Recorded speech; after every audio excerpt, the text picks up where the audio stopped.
بسم اللہ الرحمن الرحیم۔ لباس باہر کی گرمی سردی کی شدت سے بدن کو محفوظ رکھنا واجب ہے تاکہ اس کی اندرونی حرارت اعتدال کے ساتھ قائم رہے۔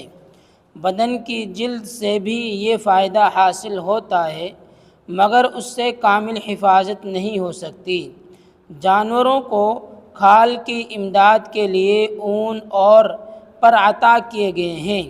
انسان کو لباس تیار کرنے کی حکمت دی گئی ہے، پس لباس ایسا ہونا چاہیے کہ سردی کے وقت اندرونی حرارت کو خارج ہونے سے اور گرمی کے وقت بیرونی گرمی کو بدن میں سرایت کرنے سے روکے۔